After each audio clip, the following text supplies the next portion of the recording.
Hello everyone, कैसे हो guys आप सभी। आशा करती हूँ सभी अच्छे होंगे, स्वस्थ होंगे। आज के इस क्लास में गाइस हम करने जा रहे हैं ज्योग्राफी सब्जेक्ट का एक मोस्ट इम्पोर्टेंट टॉपिक, ठीक है, ग्लेशियर। टॉपिक का नाम क्या है? ग्लेशियर यानी हिम नदी। हिम नदी, इंग्लिश में इसे ग्लेशियर कहते हैं। देखो, इससे पहले YouTube पर मैंने आपको रिवर और रिवर यानी नदियाँ, नदियों के से जो भी सतलाकृतियाँ बनती है, जो भी लैंडफॉर्म बनते हैं, उसके अलावा ग्राउंड वाटर, भूम जल, भूमिगत जल, उनसे जो भी आपके स्ट्रक्चर या लैंडफॉर्म बनते हैं, ये दोनों हम कंप्लीटली पढ़ चुके हैं। तो इस वीडियो को देखने से पहले आप उन दो वीडियो को भी जरूर देख लेना, आपको वो दोनों चैनल पर मिल जाएंगी, ठीक है। हिम नदी, ग्लेशियर, और उसके अलावा अगर हम बात करें, ये जो वीडियो है ना गाइस, केवल पीजीटी और नेट वाले स्टूडेंट्स के लिए हैं, टीजीटी वाले स्टूडेंट्स के लिए नहीं है। यहाँ से जो क्वेश्चंस बनते हैं वो केवल पीजीटी में आते हैं और नेट में आते हैं। नेट का तो फेवरेट टॉपिक है और पीजीटी ऑल्सो। एस्टेट पीजीटी उठा लो, DSSS भी उठा लो, कोई भी उठा लो आप। ये जितनी भी मैं आपको लैंडफॉर्म करवाऊंगी ना, नदी, हिमनदी, भूमिगत जल, समुद्री तरंगे और पवने, आज की इस वीडियो के बाद है ना आपके केवल समुद्री तरंगे और पवने रह जाएंगी। ये 5 ऐसे टॉपिक है जहां से पीजीटी और नेट में से 2 क्वेश्चन कंफर्म आते हैं, ठीक है। तो ध्यान से कीजिएगा, पीजीटी वाले स्टूडेंट और नेट वाले स्टूडेंट, बहुत इंपॉर्टेंट टॉपिक है। तो चलिए इसी के साथ शुरू करते हैं अपनी आज की क्लास। हिम नदी या ग्लेशियर, आप सबको पता है, आप सबने बर्फ देखी है ना। जो बर्फ होती है, बर्फ यानी कॉन्टिनेंट के ऊपर, महाद्वीप जो आपके हैं, एशिया है, अफ्रीका है, 7 कॉन्टिनेंट है ना, और एकमात्र ऐसा कॉन्टिनेंट जो बर्फ से ही ढका हुआ है, अंटार्कटिका। तो इसी तरीके से आप सबने बर्फ देखी है, लाइव नहीं देखी है तो भाई मूवीज में, टीवी में तो सबने देखी ही देखी है। तो वो जो बर्फ है, आपको क्या लगता है, क्या उसमें मूवमेंट होती है? क्या उस बर्फ में, क्या वो अपनी जगह को छोड़कर खिसकती है? जैसे रिवर में पानी आगे आगे बहता है, क्या आपकी बर्फ भी बहती है? तो इसका आंसर बिल्कुल करेक्ट ये रहेगा, हाँ। आप इस चीज को कैसे समझोगे? पहले तो भाई अगर आप ज्योग्राफी के स्टूडेंट नहीं हो ना, तो आप कहोगे क्या बकवास है, बर्फ भी अपनी जगह से खिसकती है, उसको तो जहां छोड़ेंगे वहीं पड़ी रहेगी, है ना। पर नहीं है ऐसा। जो भी आपके ग्लेशियर्स हैं, जो भी आपकी हिम नदी है, ग्लेशियर को ही हिंदी में हिम नदी कहते हैं। देखो इसके साथ नदी जुड़ गया ना, हिम यानी बर्फ की नदी, है ना। तो नदी जुड़ा यानी ये नदी की तरह मूवमेंट करेगी। आप जानते हो, आपको तो वो बर्फ ऐसी लगती है कि वो एक ही जगह पर स्टेबल है, बट ऐसा नहीं होता, ठीक है। जो एक दिन की बात करें ना, प्रतिदिन की बात करें, तो जो ग्लेशियर्स होते हैं, जो हिम नदी होती हैं, वो 2.5 सेंटीमीटर से लेकर 50 सेंटीमीटर के बीच तक मूवमेंट करती हैं। अगर हिम नदियों की बात करें तो भाई वो आपके 2.5 सेंटीमीटर से लेकर 50 मीटर, ठीक है, 2.5 सेंटीमीटर से लेकर 50 मीटर तक इनमें मूवमेंट रहता है। यानी ये संचलन करती हैं, आगे की ओर बढ़ती है, प्रवाह होता है, जो भी कुछ आप समझो, ये हिम नदियों के आगे बढ़ने की गति है, ठीक है। इसको ध्यान रखना, ये एग्जाम में पूछी जाती है। तो एक महोदय थे जिसने सबसे पहले इस चीज को, इस कंसेप्ट को बताया था, ठीक है। उससे पहले कोई नहीं मानता था, सब मानते थे कि बर्फ तो एक ही जगह पड़ी रहती थी। एक आए थे भाई, लुई अगासिज, इनका नाम आप याद रखोगे, लुई अगासिज। ये सबसे पहले महोदय थे, पहले पर्सनैलिटी थी जिन्होंने सबसे पहले हमें बताया कि हिम नदियां है, उनमें प्रवाह होता है, वो गति करती हैं, आगे आगे बढ़ती है, बट उनका संचलन आया, आगे बढ़ने की गति इतनी धीमी होती है कि हम उसे महसूस नहीं कर पाते, ठीक है। पानी की स्पीड तो ज़्यादा होती है, पानी हमें आगे बढ़ता हुआ दिख जाता है, बट हिम नदी हमें नहीं दिख पाती। तो लुई अगासिज महोदय ने इस कंसेप्ट को क्लियर किया था। अब देखो, जो भी हिम नदी है आगे बढ़ती है, किस प्रकार से आगे बढ़ती है, इस चीज को थोड़ा समझो। मान लो ये भाई आपकी बर्फ है, ठीक है, ये बर्फ पड़ी हुई है, और ये है आपका धरातल। ये क्या है? धरातल है। अब धरातल के ऊपर ही तो बर्फ पड़ती है ना, तो धरातल और ये पड़ी हुई है बर्फ। तो एक चीज ध्यान रखना, किस तरीके से मूवमेंट होती है। तो धरातल और बर्फ के बीच हमेशा एक पतली सी पानी की परत होती है, एक पतली सी पानी की क्या होती है? परत होती है। पानी की इस परत ये पानी की जो परत होती है ना, ये जो पानी होता है यही इस बर्फ को आगे खिसकाने का काम करता है। यानी ये जो पानी की पतली सी परत है ये ग्रीस का काम करती है। किसके लिए? हिम नदियों के लिए। तो ये जो थोड़ा सा पानी है ये ग्रीस का काम करता है। ग्रीस आप सभी जानते हो कितना चिकना होता है। तो इसी वजह से धरातल के ऊपर से जो बर्फ है वो आगे की ओर खिसकती हुई चली जाती है। इतना कंसेप्ट क्लियर हुआ कि हिम नदियां कैसे मूवमेंट करती है। अब आगे बढ़ते हैं। अब आपको ये तो पता चल गया है कि ये आगे कैसे बढ़ती है। अब इसके बाद नेक्स्ट आता है, अब ये आगे बढ़ती बढ़ती हिम जो नदी है वो क्या क्या करती है, चलिए देखते हैं।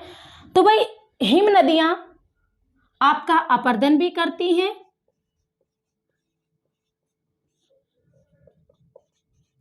ठीक है, अपरदन भी करती है, परिवहन भी करती है और निक्षेपण भी करती है। परिवहन ट्रांसपोर्ट एंड निक्षेपण आपका डिपोजिशन। तो अपरदन, परिवहन, निक्षेपण तीनों ही जो क्रियाएं हैं, तीनों ही जो फॉर्म्स हैं वो एक ग्लेशियर के द्वारा किया जाता है। किस प्रकार से किया जाता है इस चीज को हम समझेंगे। सबसे पहले हम अपरदन को लेते हैं। अपरदन आप सबको पता है, यानी टूटना फूटना, चीजों को तोड़ना, ठीक है, चट्टानों को तोड़ना, ये चीजें आती है इसमें। अब जो हिम नदी है वो अपरदन दो प्रकार से करती है, दो प्रकार से करती है जो कि एग्जाम के पॉइंट ऑफ व्यू से मोस्ट इंपोर्टेंट है। अपघर्षण, अपघर्षण इंग्लिश में कहते हैं अब्रेशन, एंड सेकंड इज उत्पाटन, उत्पाटन यानी प्लंकिंग। ये दो ऐसी क्रियाएं हैं जिनके द्वारा हिम नदियां क्या करती है, अपरदन करती है। सबसे पहले अपघर्षण को समझेंगे। देखो नाम से पता चल रहा है ना, अपघर्षण यानी घर्षण होगा भाई, ठीक है। तो इसमें क्या होगा, जब भी कोई हिम नदी अपनी आगे की ओर प्रवाह करेगी ना, तो अपने किनारों को और अपनी तली को क्या करेगी, अपने किनारों को और अपनी तली को घिसती हुई चलेगी। देखो घर्षण तो जब ही होगा ना जब आप किसी के साथ घिसोगे। मैं इस व्हाइट बोर्ड के साथ जब ऐसे घिसूंगी तभी तो मेरा इसके साथ घर्षण होगा, है ना। तो घिसती हुई चलती है, किसको भाई, तली को, धरातल की तली को और किनारों को, ठीक है। हिम नदी अपने किनारों को घिसती हुई चलती है, खरोचती हुई चलती है, खरोचती, या फिर आप चिकना करती हुई आगे चलती है। आपको सीधा डेफिनेशन मिलेगी एग्जाम में। हिम नदियां अपरदन क्रिया द्वारा जब अपनी तली को या अपने किनारों को, एक वर्ड और आता है रेगमार, अपनी तली को या अपने किनारों को रेगमार की तरह, रेगमार आप सबने देखा है ना, जब धातु को घिसना होता है, लोहे को घिसना होता है तो रेगमार से साफ किया जाता है। तो रेगमार की तरह घिसती हुई, खरोचती हुई या उन्हें चिकना करती हुई आगे चलती है। तो उस क्रिया को क्या कहते हैं, ऑप्शन में आपको अपघर्षण भी मिलेगा, उत्पाटन भी मिलेगा। तो राइट आंसर रहेगा अपघर्षण, ध्यान रखना इस चीज को। नेक्स्ट आता है उत्पाटन। उत्पाटन में क्या होगा, उत्पाटन में भाई तोड़ेगी, इसमें तो घिस रही थी, खरोच रही थी, तब आगे बढ़ रही थी। उत्पाटन क्रिया में क्या करेगी हिम नदी, बड़े बड़े चट्टानी टुकड़ों को अपने साथ उखाड़ उखाड़ के, सरका सरका के आगे ले जाएगी। यानी इसमें क्या होगा कि भाई बड़े बड़े जो भी चट्टानों के टुकड़े हैं उनको तोड़ेगी और अपने साथ उखाड़ कर आगे ले जाएगी, ठीक है। तो इसमें टूटना फूटना रहता है, इसमें घिसना रहता है, खरोचना रहता है, इसमें टूटना फूटना रहता है। और बड़े बड़े शिलाखंड को अपने साथ क्या करती है, तोड़ फोड़ देती है, उनको अपने साथ ले जाती है। तो ये था उत्पाटन। अपघर्षण और उत्पाटन दोनों कंसेप्ट आपको क्लियर होने चाहिए। नेक्स्ट आता है परिवहन। परिवहन तो सिंपल है, अब इतना सारा ये घिस रही है, खरोच रही है, मलबा है, उसको अपने साथ ले जा रही है। उत्पाटन में भी जो चट्टानों के टुकड़े हैं उन सबको क्या कर रही है, अपने साथ खिसका कर आगे की ओर ले जा रही है। तो आगे की ओर ले जाना ही क्या कहलाएगा, परिवहन। नेक्स्ट आता है निक्षेपण। निक्षेपण यानी जब वो हिम नदी इतने सारे मलबे को अपने साथ लेके चल रही है, बड़े बड़े चट्टानी टुकड़ों को भी और मलबे को भी, बारीक मलबे को भी, बारीक सेडिमेंट को भी, तो उन सबको फिर जब नदी जब हिम नदी या ग्लेशियर बिल्कुल अपनी लास्ट स्टेज पर होती है, ठीक है, यानी बिल्कुल मंद धरातल आ जाएगा ना, बिल्कुल प्लेन धरातल जब आ जाता है ना, तब जो ग्लेशियर्स होते हैं वो अपने सेडिमेंट को जमा करने लग जाते हैं। तो जब ये अपने सेडिमेंट को जमा करेंगे प्लेन धरातल पर, बिल्कुल प्लेन जब इक्वल एरिया आ जाएगा, तो उस क्रिया को कहेंगे निक्षेपण की क्रिया या डिपोजिशन की क्रिया। Got it. तो इन तीनों क्रियाएं होती हैं हिम नदी के द्वारा, ग्लेशियर के द्वारा, और ये तीनों आपको लैंडफॉर्म पढ़ने से पहले जरूर पता होनी चाहिए। आगे बढ़े। तो आज की इस वीडियो में पढ़ेंगे गाइस हम हिम नदी के अपर्दन के द्वारा बनी सतलाकृतियां, यानी हिम नदी के अपर्दन से कौन कौन सी सतलाकृतियां बनती हैं। ठीक है, निक्षेपण को पार्ट 2 में करेंगे, तो पहले हम अपर्दन पढ़ेंगे। तो एक बात ध्यान रखना, अपर्दन पढ़ने से पहले आपको अपर्दन क्या कैसे होता है, कौन कौन सी क्रियाओं द्वारा होता है, ये जरूर पता होना चाहिए। ठीक है, और अगर भाई वीडियोस अच्छी लग रही हो तो लाइक शेयर कर देना। और मेरा भी चैनल है स्टडी विद दीपा सैनी, अगर आप मैक्सिमम और वीडियोस देखना चाहते हो, ज्योग्राफी सब्जेक्ट की डिटेल से स्टडी करना चाहते हो, तो इस चैनल पर आपको बहुत कुछ मिलेगा जो कि आपके पीजीटी, नेट और टीजीटी का तो ऑलमोस्ट मेरा सारा ही सिलेबस मैंने इस पे करवाया हुआ है ज्योग्राफी सब्जेक्ट का, यानी टीजीटी लेवल की पूरी ज्योग्राफी आपको यहाँ पर देखने को मिलेगी। और पीजीटी और नेट के भी बहुत सारे क्वेश्चंस सीरीज आपको यहाँ पर देखने को मिलेंगी जो आपके आगे आने वाले एग्जाम में हेल्प करेंगी।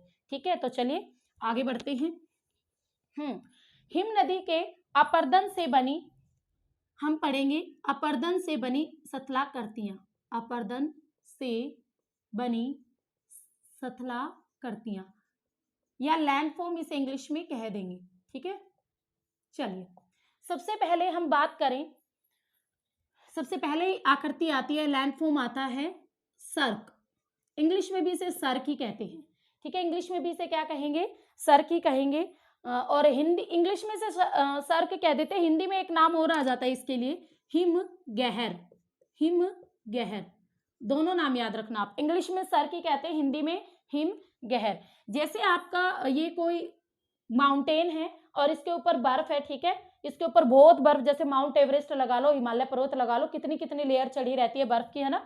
तो इस तरीके से कैसे बनती है सर्क वाली आकृति, जैसे ऊपर से खिसकती हुई बर्फ, ऊपर से खिसकती हुई बर्फ यहां से, ठीक है, इस तरीके से जब बर्फ यहां से पिघल जाएगी और आगे की ओर खिसक जाएगी, यानी इतनी एरिया की जो बर्फ है आगे की ओर खिसक गई वही। ठीक है, ये जो बर्फ है ये यहां से खिसक कर आगे चली गई, तो यहां पर एक क्या हो जाता है, एक गड्ढा बन जाता है। क्या बन गया, ये एक गड्ढा बन जाता है। कुछ नहीं होता, अपर्दन की क्रिया के द्वारा यहाँ की जो हिम नदी है आगे खिसकते हुए कुछ सेडिमेंट को भी अपने साथ खिसका कर ले जाती है, तो यहाँ पर एक गड्ढे नुमा आकृति बन जाती है और इसी गड्ढे को कहते हैं सर्क। और इसे आप ध्यान से देखोगे ना तो ये क्या लग रही है, एक पुराने टाइम पर होती थी ना जो आरामदायक कुर्सी, तो एग्जाम में आता है कि हिम नदियों द्वारा बनी कौन सी सतलाकृति को आरामदायक कुर्सी के नाम से भी जाना जाता है, तो राइट आंसर रहेगा सर्क। एक कैसी लग रही है हमें, आरामदायक कुर्सी के रूप में यह आकृति दिखती है, आरामदायक कुर्सी के रूप में। ठीक है, इसको ध्यान से समझ लो, आगे 3-4 आकृतियां आपकी सर्क से ही रिलेटेड है।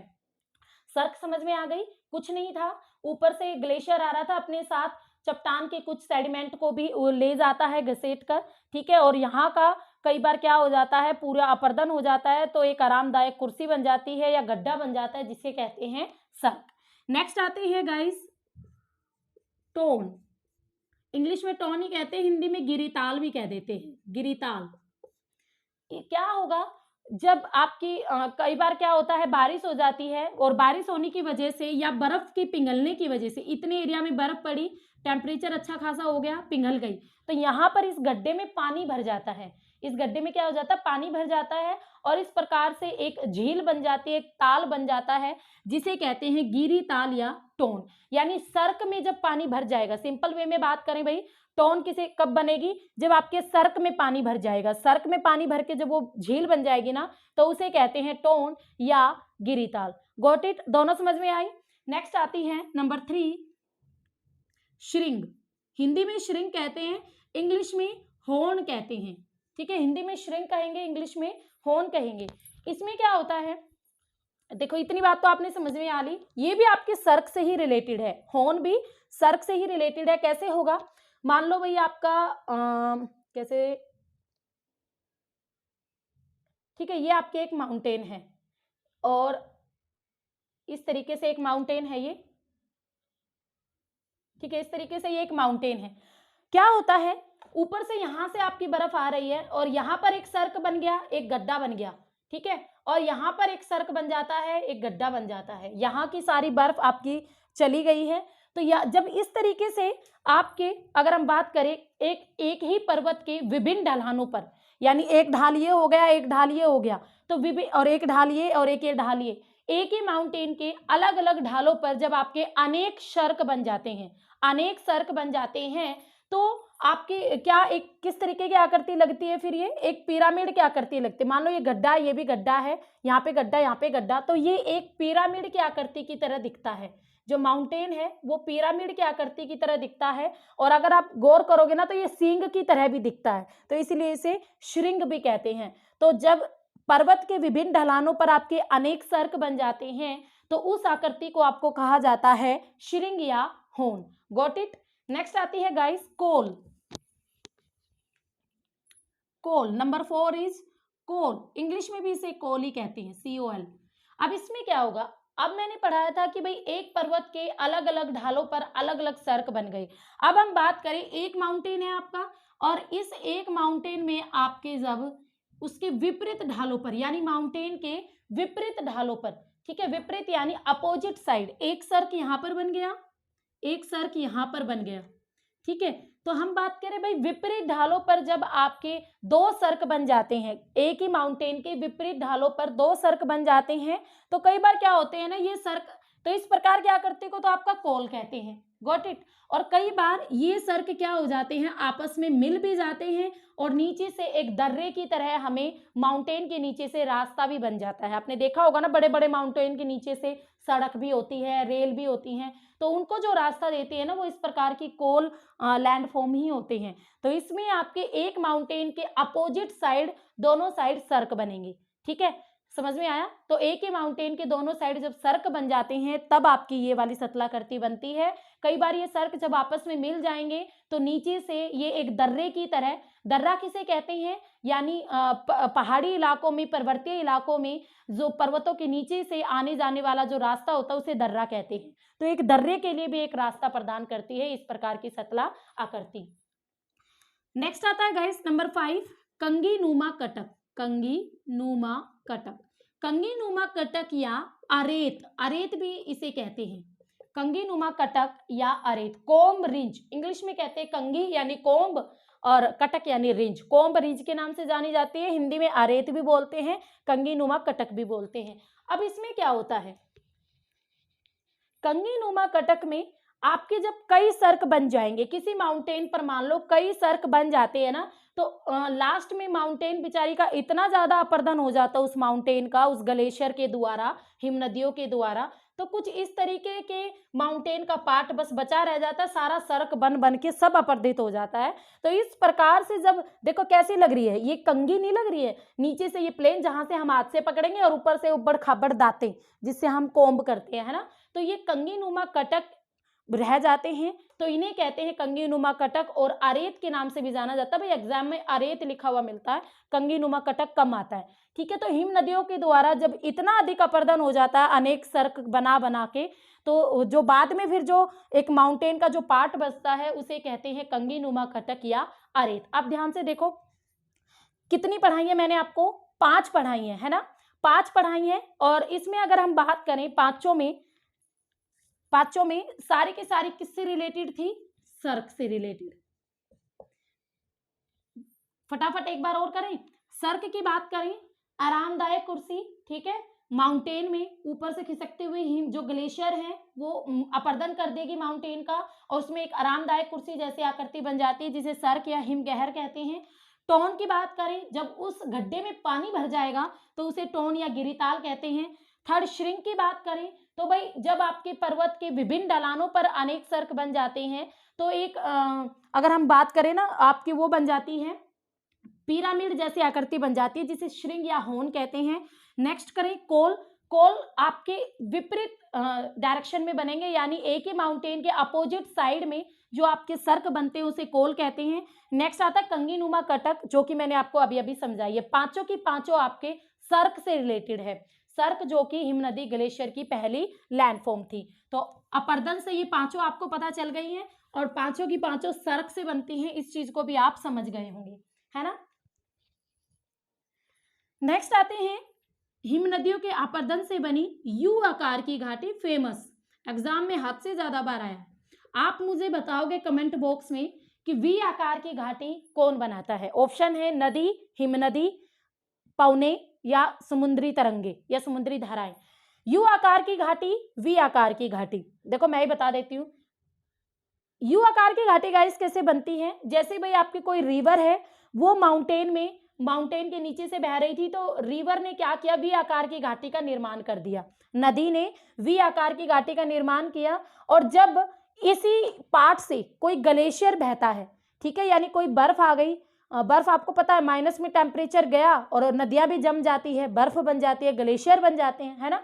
तो जब आपका इसी पार्ट से कोई ग्लेशियर बहता है ना, तो वो इस वी आकार की घाटी को किनारों से काटने लग जाता है, किनारों से काटता काटता वो बर्फ, वो ग्लेशियर किनारों से काटता काटता, ठीक है, किनारों से ज्यादा, यानी एग्जाम में मिलेगा पार्श्व, ठीक है, किनारों से अपर्दन होता है।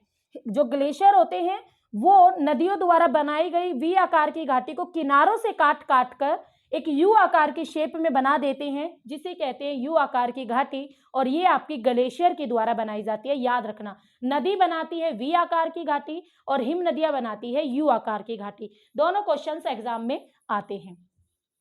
यू आकार की घाटी के बाद नेक्स्ट आता है हमारा नंबर 7, लटकती घाटी, लटकती घाटी।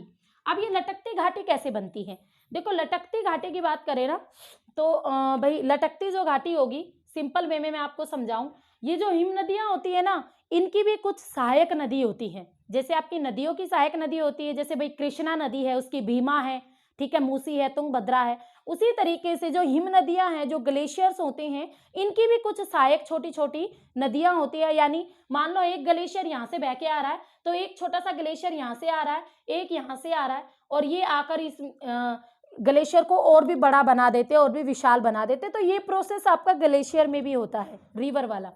तो लटकती घाटी कैसे बनती है भाई, देखो मान लिया सब यहाँ से पूरा विशाल ग्लेशियर आ रहा है, ठीक है, और यहाँ पर छोटे छोटे ग्लेशियर आ रहे हैं, यहाँ पर आपके छोटे छोटे ग्लेशियर आ रहे हैं। अब क्या होता है, ये छोटे छोटे जो ग्लेशियर है ना, ये यू आकार की घाटी का निर्माण करते हैं। सबसे पहले तो ये जो बड़ा ग्लेशियर है, ये भी यू आकार की घाटी का निर्माण करता है, ठीक है, यहाँ पे बना देते हैं, एक यू आकार की घाटी का निर्माण करते हैं। और इनमें ये जो छोटे छोटे ग्लेशियर हैं, ये भी यू आकार की घाटी का निर्माण करते हैं आगे चल के इसी के अंदर, ठीक है, क्या कर देंगे, यू आकार की घाटी का निर्माण कर देते हैं। और इस वजह से क्या होता है, एक विशाल घाटी में ये छोटी छोटी घाटियां लटकती सी दिखाई देती हैं, ठीक है, इसे इंग्लिश में कहते हैं हैंगिंग वैली, हैंगिंग वैली, ठीक है, लटकती सी दिखाई देती है। देखो आपको लग रहा है ना फांसी के फंदे से लटक रहे हो, तो ऐसे यू आकार की घाटियां एक बड़ी घाटी के अंदर ये लटकती हुई दिखाई देती हैं, इन्हें कहते हैं हिम नदियों द्वारा बनी लटकती घाटी या हैंगिंग वैली।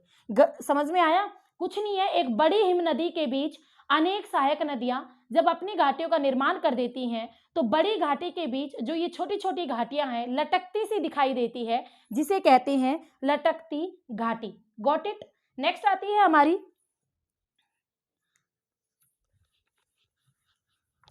नंबर 8, भेड़, रोस, मोटेनो।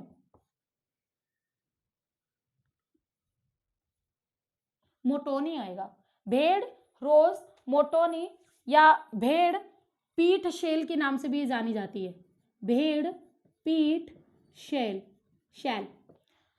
अब देखो भेड़, भेड़ वर्ड इसमें यूज हुआ है, क्या होता है इसमें, रोस मोटेनो के नाम से भी इसे एग्जाम में जाना जाता है, और एग्जाम में यही नाम ज्यादा आता है, रोस मोटेनो, मोटेनो, मोटेनो ही आएगा, रोस मोटेनो, मोटेनो, हाँ, रोस, इंग्लिश में भी इसे रोस मोटेनो ही कहते हैं, या भेड़ पीठ शैल। तो इसमें क्या होता है, इसमें देखो आपकी जो अपर्दन की दोनों क्रियाएं है ना, अपघर्षण और उत्पाटन, अब्रेशन और प्लंकिंग दोनों यूज होती है। कैसे, मान लो ये कोई आपकी माउंटेन आ गई, ठीक है, अब यहां से कोई ग्लेशियर आ रहा था भाई, यहां से एक ग्लेशियर आ रहा था, वो ग्लेशियर जैसे इस एरिया के ऊपर से बहेगा ना, जो ग्लेशियर है इस एरिया के ऊपर से खिसकेगा, तो यहाँ की चट्टान का या जो माउंटेन का जो ये वाला पार्ट है ना, इसे अपघर्षण के द्वारा चिकना कर देता है, अपघर्षण के द्वारा क्या करेगा, घसीटेगा, चिकना बना देगा, ठीक है, घर्षण करता हुआ चलेगा ना, तो उसे घसीटते हुए चिकना बनाते हुए आगे बढ़ेगा।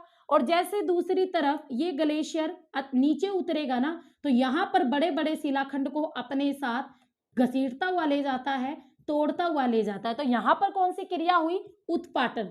यहाँ पर कौन सी क्रिया हुई? उत्पाटन। और यहाँ पर कौन सी हुई? अपघर्षण।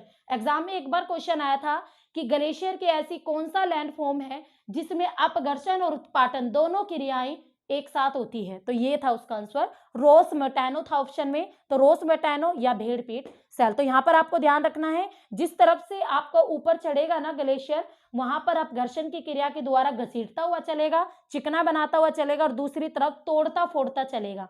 तो यहाँ पर देखो, आपको ये लग नहीं रहा, ये आपको भेड़, जैसे ये भेड़ है, ये भेड़ का मुंह बन जाता है और आगे ये भेड़ की पीठ जैसी उबड़ खाबड़ आकृति लगती है, तो इसे कहते हैं भेड़ पीठ शैल। ठीक है, तो इसको आप ध्यान रखना, इंपॉर्टेंट है, एग्जाम में बार बार आती है। नेक्स्ट जो आती है गाइस, वो भी अगेन मोस्ट इंपॉर्टेंट है, नंबर 9, श्रृंग व पूछ सतला आकृति। श्रृंग व पूछ सतला आकृति। और भाई इससे भी ज्यादा अगर आपको डिटेल में चीजें पढ़नी है ना, ये तो आप ये लगा लो 50% ही है इस क्लास का, क्योंकि अगर हम बात करें यहाँ पर फुल डिटेल में अगर मैं आपको पढ़ाने लगूँ तो ये वाली जो क्लास है ना 2 क्लासों में जाके कंप्लीट होगी। 2 क्लासों में भी आप लगा लो फुल डिटेल में 2-2 घंटे की एक क्लास हो, ठीक है ना।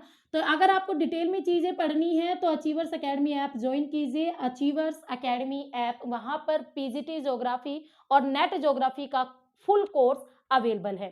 ठीक है, तो वहां पर आप जा सकते हो और अपनी आज से ही तैयारी शुरू कर सकते हो। आइए वहां पर श्रृंग व पूछ सतला करती।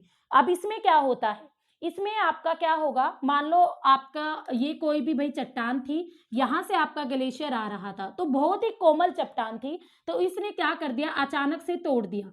ठीक है, इस ग्लेशियर ने इतना तोड़ दिया, पर यहाँ पर ये जो पार्ट आया ये पूरी आपकी सॉलिड रॉक है, या आप हम कह सकते हैं बेसाल्ट चट्टान जब अचानक से आ जाए। बेसाल्ट आपका एक आग्नेय प्रकार की चट्टान का टाइप है, तो जो बेसाल्ट चट्टान का कोई पार्ट आ जाए जो कि बिल्कुल दृढ़ है, टूटेगा नहीं चाहे कितना ही जोर लगा लो, तब क्या होता है, तो यहाँ से वो ग्लेशियर इसके ऊपर से बहकर और पीछे यहाँ पर सेडिमेंट को जमा कर देगा। यहाँ पर सेडिमेंट को जमा कर दिया, ठीक है, ये इतना सेडिमेंट जमा हो गया, यहाँ पर ये सेडिमेंट जमा हो जाता है और इसके ऊपर से फिर ग्लेशियर आगे की ओर खिसक जाता है। तो यहाँ पर अगर हम बात करें, ये जो बेसाल्ट है ये एक ग्रीवा की तरह रह जाता है, यानी गर्दन या ग्रीवा की तरह रह जाता है, और आगे वो जो सारा सेडिमेंट जम गया एक लंबी पूंछ बना देता है। तो श्रृंग यहाँ पर तो एक सींग की जैसी आकृति बन जाती है। ठीक है, इस तरीके से कटाव होता है ना, तो ये तो एक सींग जैसी आकृति बन जाती है और पीछे एक लंबी पूंछ बन जाती है। इसे कहते हैं श्रृंग व पूंछ सतलाकृति। बनती कैसे है, जिस तरफ से आपका ग्लेशियर ऊपर चढ़ता है वो काटता है चीजों को, सेडिमेंट को अपने साथ ले लेता है, बट एक बहुत ही सॉलिड रॉक आ जाती है जिसे वो काट नहीं पाता, फिर उसके ऊपर से बहता है, तो ये एक दृढ़ पार्ट के रूप में खड़ा रहता है बीच में, जिसे कहते हैं ग्रीवा, और आगे सारे सेडिमेंट को वो जमा कर देता है। कौन? हिमनदी। ठीक है, तो एक पूंछ वाली आकृति यहाँ पर बन जाती है। इतना समझ में आया? तो ये थी भैया आपकी श्रृंग और पूंछ सतलाकृति। नेक्स्ट आती है हिमनदी के अपर्दन से बनी फ्रियोड। नंबर 10 फ्रियोड बहुत इंपॉर्टेंट है, ऐसे लिखा जाएगा, इंग्लिश में भी इसे फ्रियोड ही बोलते हैं। ठीक है, ये जो फ्रियोड आकृति है ये कैसे बनती है, ये आकृति आपको है ना जो समुद्री तरंगे जब मैं आपको कराऊंगी तब भी देखने को मिलेंगी। फ्रियोड आकृति कैसे बनेगी गाइस, जब आपकी जो ग्लेशियर है लास्ट स्टेज तो इनकी भी समुद्र में ही होती है। जब आपके जो ग्लेशियर है, क्योंकि देखो जो आपके ऊंचे अक्षांश वाले जो कंट्रीज हैं, जो कॉन्टिनेंट है, for example Greenland, Norway, Switzerland, Russia का पार्ट, ठीक है, आपका नॉर्थ अमेरिका का अपर वाला पार्ट जिसमें कनाडा आ जाता है, अलास्का आ जाता है, तो ये ऐसे जो कंट्रीज या कॉन्टिनेंट है जहां पर जो ग्लेशियर्स हैं वो समुद्र के अंदर भी घुस जाते हैं। जैसे मान लो ये समुद्र है, ये पूरा जमा हुआ है, तो ग्लेशियर समुद्र के अंदर भी घुसकर जब यू आकार की घाटियों का निर्माण कर देते हैं। सिंपल वे में बात करें, जब हिम नदियां समुद्र के अंदर घुसकर यू आकार की घाटी का निर्माण कर देती है तो उसे कहते हैं, उस प्रकार की यू आकार की घाटी को क्या कहेंगे, फ्रियोड तट। सिंपल यू आकार की घाटी बनाएंगी, वी आकार की, भाई नदी द्वारा बनी वी आकार की तोड़ के उसको यू बना दिया, तो हिम नदियों ने बनाई। ठीक है, जब हिम नदी समुद्र के अंदर घुसकर यू आकार की घाटी बनाएगी तब उसे कहेंगे फ्रियोड तट। ठीक है, तो इसको याद रखना, ये बहुत इंपॉर्टेंट है, एग्जाम में बार बार आती है फ्रियोड तट। नेक्स्ट आती है गाइस नंबर 10 हो गई ना। अब ये लास्ट है बस हमारी 11 थी, नंबर 11, हिमज झीले, हिमज झीले, झीले या फिर आपके इसे बोलते हैं ग्लेशिएटेड लेक। हिमज झीले सिंपल झीलें हैं। कई बार क्या होता है, यहाँ से एक छोटा सा ग्लेशियर आ रहा है, यहाँ से छोटा सा ग्लेशियर आ रहा है, यहाँ से आ रहा है, इनके बीच में कई बार क्या हो जाते हैं, आपके गड्ढे जो खाली रह जाते हैं इनके किनारों से नीचे वाले पार्ट में, और कई इनमें फिर पानी भर जाता है, और फिर पानी भरने के बाद ये एक झीलों के रूप में दिखते हैं जिसे कहते हैं हिमज झीलें। तो गाइस ये था हिम नदी के अपरदन से बनी सतला खरतिया। आशा करती हूँ आपको सारी की सारी समझ में आ गई होंगी कि किस तरीके से क्या होता है। ठीक है, फिर भी आपको कोई डाउट हो तो आप मुझे कमेंट बॉक्स में लिखकर बता सकते हो। आपको कोई फीचर ना समझ में आया, कोई लैंड फॉर्म ना समझ में आया तो आप मुझे कमेंट बॉक्स में लिख देना, उसका तुरंत समाधान कर दिया जाएगा। ठीक है, कैसी लगी वीडियो मुझे ज़रूर बताना कमेंट बॉक्स में। फिर मिलेंगे, और हाँ भाई मेरे चैनल को भी मैक्सिमम लाइक शेयर कर दिया करो। Okay, have a nice day.